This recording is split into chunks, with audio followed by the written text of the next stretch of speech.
Alright. I feel bad for Nakaba. Or can you stop bringing tears to the eyes? Before I begin the review of chapter 38 of Fortune the Apocalypse, please do me a favor, leave your own thoughts on the chapter in the comment section down below. Leave a like and subscribe if you haven't already. Also, make sure you hit that little notification bell so you don't miss out on any videos that come to the channel. Now, let's get into it. What's up, guys? Douglas Pencil here, and here we are to review chapter 38 of Fortune the Apocalypse, which is known as The Rescue.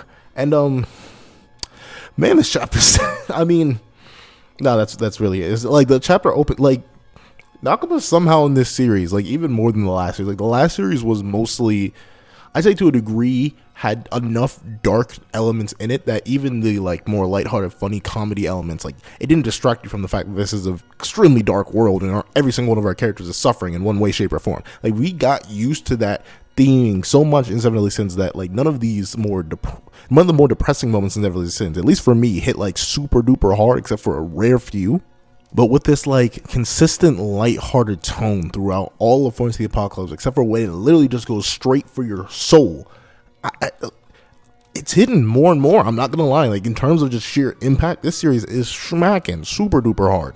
But enough of that. Let's hop right into the chapter itself. Then we get to see our cast, and yeah, they're all babies now, and this is just kind of weird. I'm not gonna lie, like I get the point of it, especially for what we learned later in the chapter, but this was just a weird thing to read through. Like I felt like the thing is, I was reading this in like a public area on my compute, and I was like, I can't have this open for more than 0.2 seconds, so I had to blaze through the entire chapter. So it'd be like that when it be like that sometimes. We see our characters all in their baby forms, and it looks like the only one to maintain some form of their conscience is, or no, all of them were able to maintain some form of their conscience, except for that boy Percival. That Percival man went straight to goo, and it makes sense. That man honestly didn't have much of a like complex individual like perspective or anything like that. Like he didn't have much of an identity to lose, really. He's still pretty much a baby in terms of his knowledge of the world anyway, so it makes sense that he would just instantly readapt to his new body, which is just baby mode.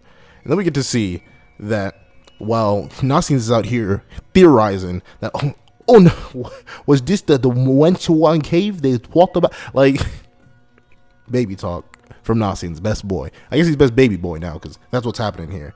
And then we get to see Ard. He's like, oh, by the way, fun fact. My power can send all living things within 50 yards back to their infant forms. It's called reverse, and that's called broken. Ard. And like, here's the thing. The only thing that I can hypothetically give Ard a reason for saying his magic is trash and why he's not on the front line of every single battle is that a lot of beings within Seven Deadly Sins are very, very old. And in Seven Deadly Sins, considering how fast some of our characters were moving by the end of series, battles wouldn't probably last long enough for Ard's ability to age back characters like Meliodas or Merlin or Elizabeth. I mean, Elizabeth, technically, since she's in a human body, she would age back pretty quickly, but King, Diane, heck, even Bond would probably last a while. He'd probably just be returning more and more. Well, actually, no, original series Bond. But see, I'm not sure how Ard's power would interact with Bond when he's immortal.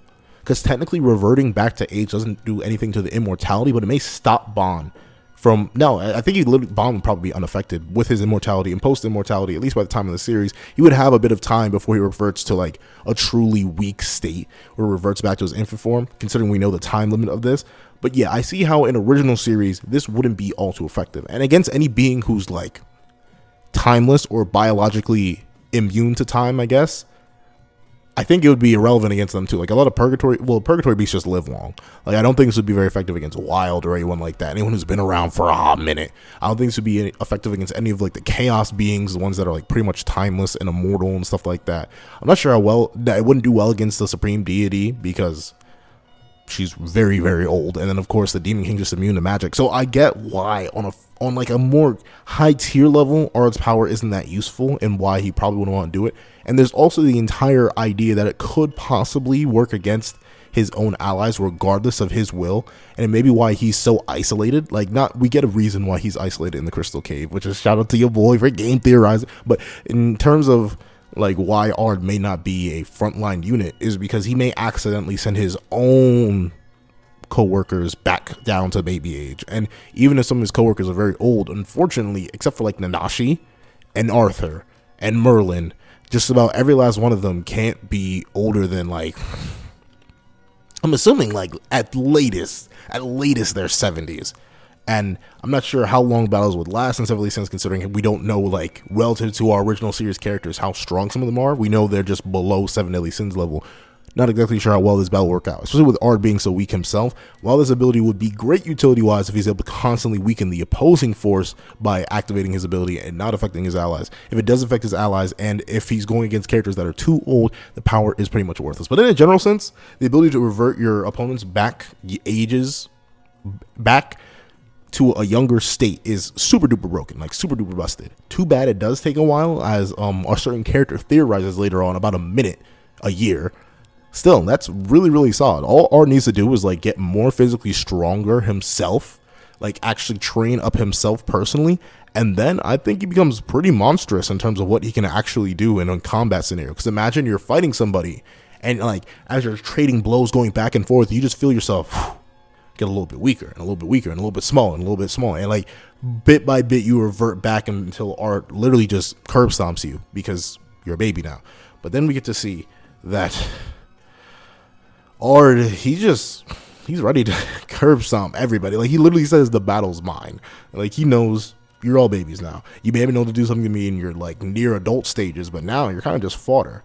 And then we get to see that Anne and Nasians find like this is the time to leave. This is the time to get out of there. Maybe they can revert back to their 16-year-old states if they're out of Ard's range, considering he says it's about 50 yards. So maybe they can do it. But of course, Donnie and Percival are just pure baby now. Donnie went back pretty quickly. I'm assuming it's because Donnie's not very mentally mature, I guess.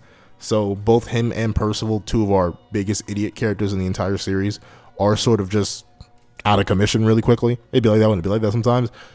But this honestly makes me ask a question: where the heck is Sin? Hold on, let me go back a second. Let me rewind. Hold on, I'll be right back. All right, that guy back here, and it seems like Sin may have been knocked out again. Because like, you remember how Sin had to go like take a nap when he talked to the Elder the first time? Well, in the last chapter, Sin's like, don't go blundering in. It's bound to be a ... The next panel right after that goes black, and then they're already walking into the cave. So I'm assuming Sin just got knocked out. But I'm assuming it couldn't be by Ard, because Ard was already in the cave. I'm assuming it's just the old man, who we find out isn't actually the old man. You know what I'm saying? I'm getting hyped. But hold on. While we get to see that everyone's going back to straight baby, it includes that Nasians himself has slowly reverted as well.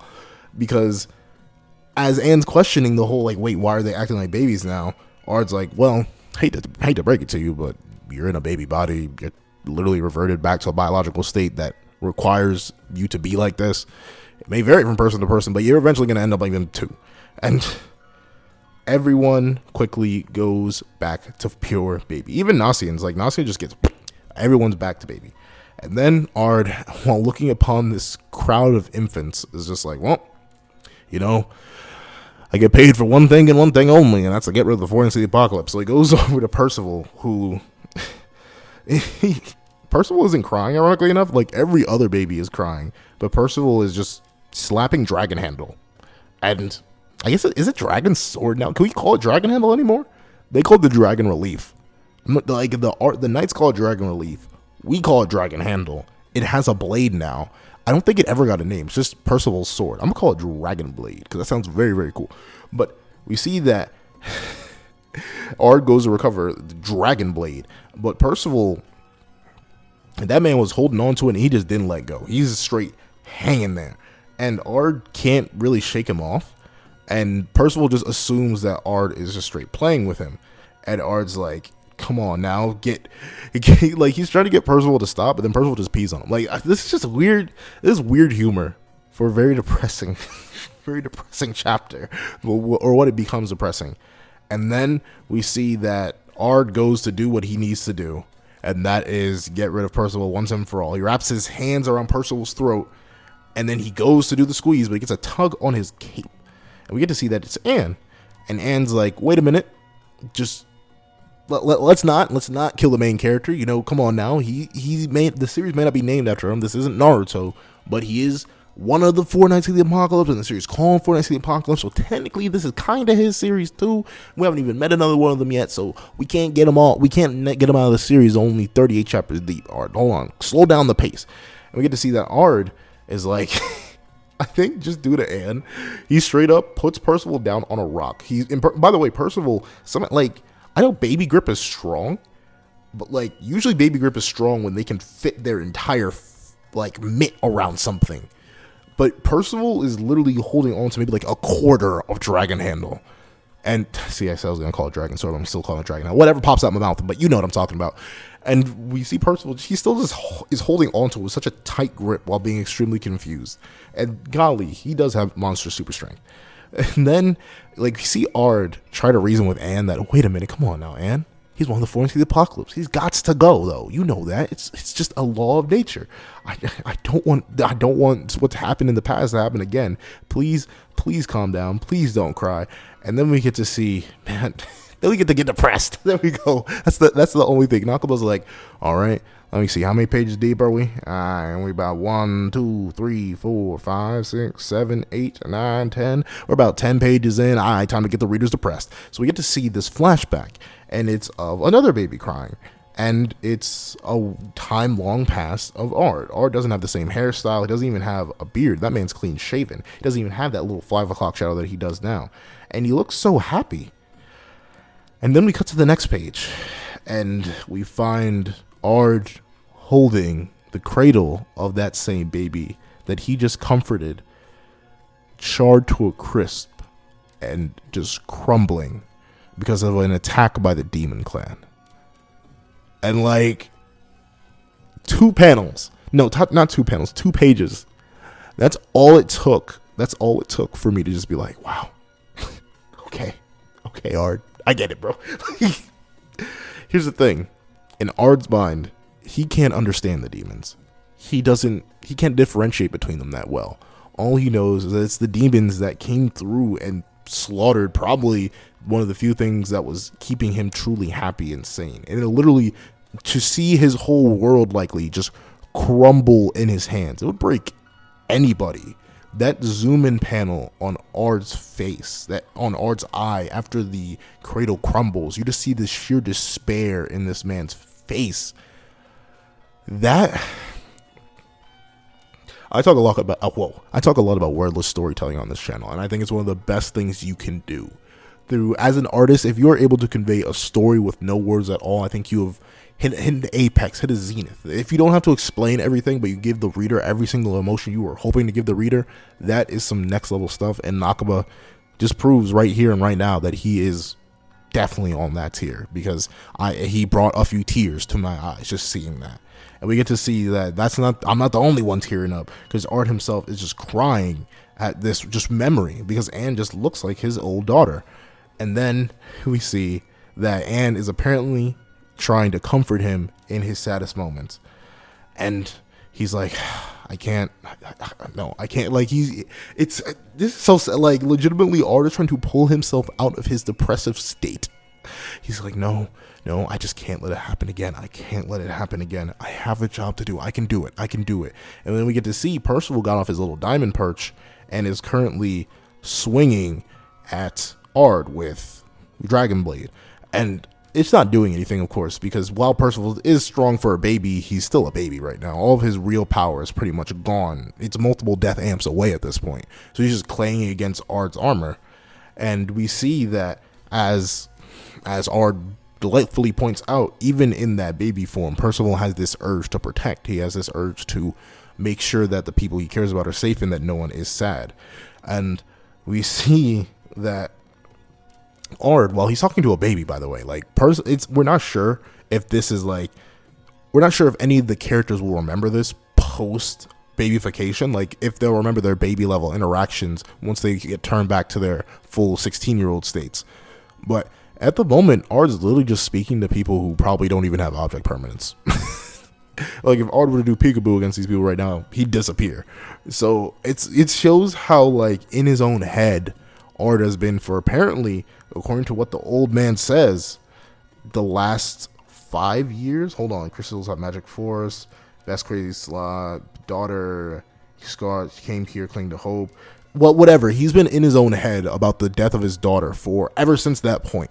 And he's been looking for a chance to prevent that from ever happening again. And of course, one of the four knights stumbles into his hands. And considering the four knights are prophesied to destroy the world, apparently, this is one of the few things he can do to prevent that tragedy from ever happening again, and he's ready to do it.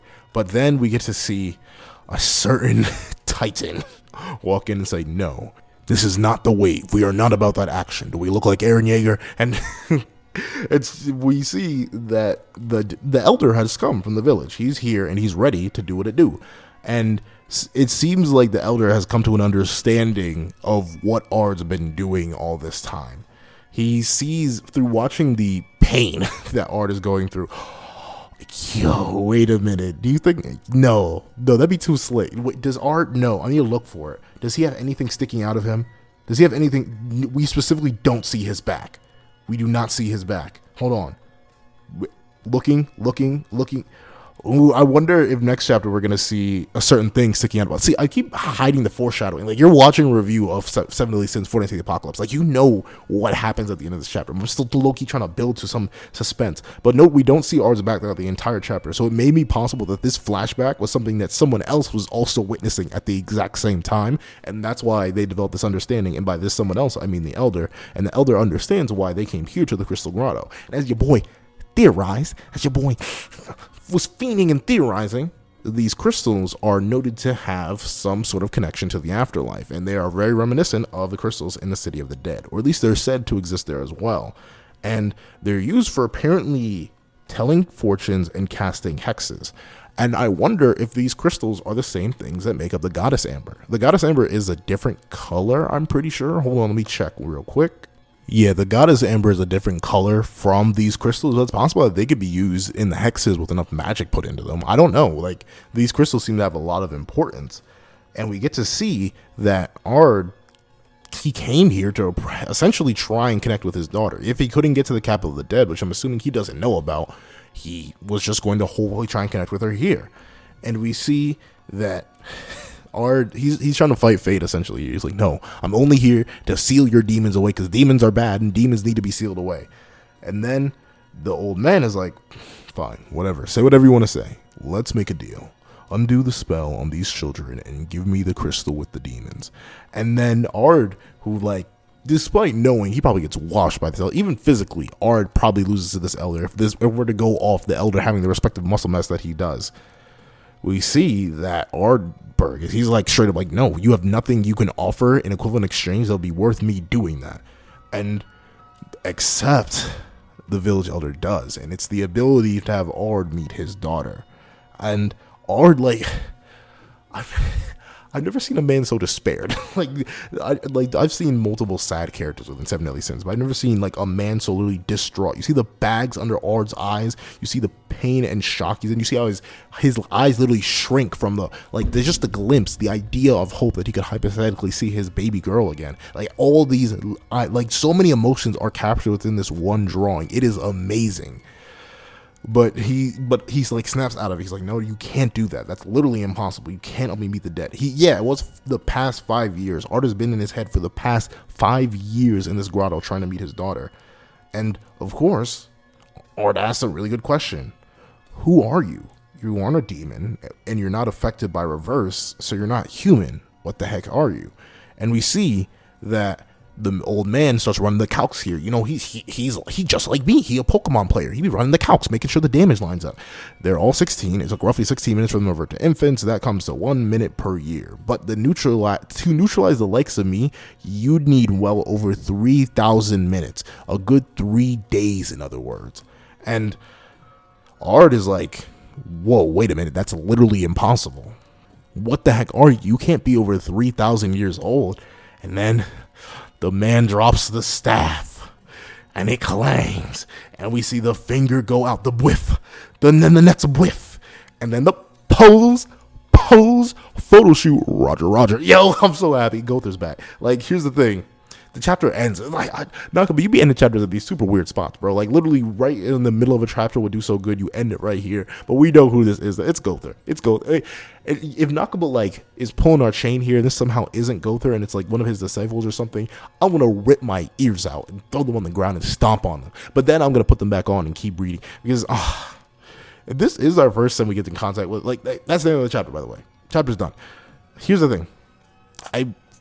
super unnerved by all the baby stuff in this chapter. Like, while it does build into Ard's whole character thing and like how depressing that made me, and how much I love how depressed I got by reading that, and how great the art was in portraying Ard's sadness and despair with the simple fact that he literally is living in his own head because of the despair he feels towards the Demon Clan, and how it explains Ard's whole entire burning, unforgiving, seething hatred towards them, and why he can't forgive them, and why he's so desperate to slaughter one of the Fortnite Apocalypse so nothing like that can ever happen again to one of his own family members, and how, not even his own family members, anyone else in this entire world, he wants to save humans. He's trying to be for humans, by humans, of humans, and he'll do that by any means necessary by preventing even friendly demons from existing, just in case they turn on humanity and go against the world. All that amazing, great, wonderful. However, at the same time, baby stuff weird.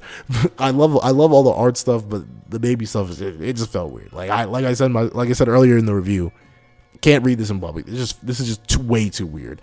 But then, obviously, we got a bigger fish to fry, and that is Gowther being back. I'm going under the full assumption that this is Gowther. Everyone recognizes that pose. The fact that the man didn't revert, it's one of the most like. Meta thing. Let's go a little bit meta since we have the time. Meta thing. I always use the opening chapter pages of Fortnite Apocalypse for the thumbnails of the video. One, because I feel like it's just a good link. Like, you see it and then bam, that's the chapter of the chapter. That's the chapter of the chapter. I'm an idiot. That's the title page of the chapter. I just read. Click on that. But two, because it just like lines up. And I started with this series, unlike Seven Deadly Sins, which also had a whole bunch of leading chapter pages. But I was like, you know what? By the time I started reviewing that, I wasn't even very consistent with it. And obviously, I was way too deep into the series. So I love that. However, I was straight up tempted, bleeding, desiring. I needed that. I was dreaming about that, man. I was straight up wanting to use this last shot of Gowther as the thumbnail because I know he's probably going to revert next chapter. But there's some questions here. One, Gowther, weren't you like traveling to learn or something by the end of last? Hold on, I'll be right back. All right, I'm back again, once again, and in chapter 344 of Seven Deadly Sins, I have Gowther on page 4, approximately saying, I will set out on a journey to find out what my work will be from now on. And, that's it. That's all. So, I guess this was his work, just protecting demons now. Like, having them live happy lives together and safe and stuff like that. I guess that's a good, fulfilling goal for Gowther to have. One of the biggest things he was about was, like, protecting the hearts of others and wanting to learn about people and stuff like that. So I feel like him going back to his, I guess, his original clan, because at the end of all things, Gowther still is a demon doll. So for him to go to his own clan and help them out, especially the people who didn't want to fight, people who, like him, may have just wanted to live as like their own individual peoples and may have been jealous of those who could. I feel like it's a good place for him to end up, and I'm glad I suppose he's happy doing what he's doing. I wonder why he took on the weird form, though. Like, maybe the demons wouldn't have trusted him if he looked like Gowther, but would they even, I guess they may know about Gowther. They probably would. They probably would know about Gowther because he did replace the 10 Commandments, or Gowther of the 10 Commandments, and obviously his name is Gowther. So maybe they wouldn't have trusted him, something like that, and that's why he took this weird form. But that also explains the design of the form. Like, the reason it looks like a weird fusion of Bartra, Mael, and Meliodas is because Mael and Gowther have a deep connection to each other, so the whole bottom of the dress thing, the whole main part of the outfit may just be an homage to Mael because it's Big Papa Mael. Obviously, Meliodas had a massive influence in Gowther's life. That's probably why he has like the Demon King looking form, parts of it.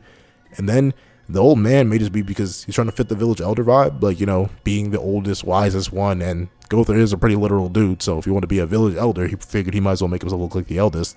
Why he's jacked? I have no idea. Maybe just a reference to Mael and Meliodas once again. But yeah, that's really cool. I'm glad to see that he's here, and I honestly wonder if we're just going to get another thing like all the previous arcs where he doesn't join us. He just sends us off. And if he does, I mean, that's all I wonder. Like, how much more can we encounter in this mountain range? Because this is what we encountered round start. Like, the Downfair mountain ranges were supposed to be this super long, arduous task and journey, but we kind of ran into everything already, like a monster-eating village, which was a rumor, ended up being the Demon Clan. We have, hold on, let me go back to that chapter 2. I know I keep leaving and coming back, but give me a second, I'll be right back. Yeah, we sort of encountered everything already. We encountered the mysterious person that may be a future lover you'll have later in life or your future self. We've kind of seen that with Sin. We saw the man-eating ogre village that ended up being the demon clan village, which ended up being nothing but a group of peaceful demons. Then we have this dimensional cave that just happens to be working this way because of Ard's powers and the relation to the afterlife. I'm not sure what we have left to encounter here unless Sin comes up with more lies. And I also wonder why Gother keeps knocking Sin out. Is it because he recognizes Sin as Bond and he's like, chill out, old man. You need to rest a little bit. You ain't like me. You ain't got immortality no more. You ain't got this stamina, bro. Even though Bond technically does, because it's Bond, and Bond literally lived in purgatory for forever. Or is it Lancelot? He's like, oh, Bond probably wouldn't be happy if I just let you keep roaming around like this without getting a nap, taking your proper rest. He'll let me knock you out there, buddy. And obviously, he probably wanted to step in against Ard, because if this is... See, that would make more sense if Sin was Lancelot and he was only 16, and the reverse magic may have reverted him back to human state, and then all the way back onto his, like, baby human state, and that would have revealed who he was. And, or... if it's Bond, like, it would just reveal it was probably Bond. I'm not sure if reverse would have removed, like, magic transformations or stuff like that. I'm not sure if that's age-related. Probably, because it affects magic strength and power and stuff like that. So, it probably would revert Sin back to whatever his true form was, if he does have a true form. Or just revert him back to, like, a little tiny pup, if he is just a purgatory beast. There's so many questions raised by this darn chapter, and I still love them all. This is a... see... we get the reveal of a 7 deadly sin, which we've all been fiending for. We get really good stuff with Ard. Does my dislike of baby stuff really drag it down? It's still a 10 out of 10. Maybe an 11 with the reveal. And the suffering. Okay, fine, it's 11 out of 10. I give it to it. Gosh darn it, I really don't like the baby stuff, but that's going to go away next chapter, and we're obviously going to get to go through the reveal next chapter or something akin to it. Still super solid chapter. It's amazing. There you go. I'm not going to fight it anymore. I refuse. But there we go. Those are my thoughts on chapter 38 of Foreign City Apocalypse. Shout out to dropping early this week, by the way. But those are my thoughts. Please do me a favor and tell me your thoughts in the comment section down below. Thank you guys so much for watching. Please remember to like, share, comment, and subscribe, and hope you guys have a wonderful day. This is That Guy with the Pencil, writing off.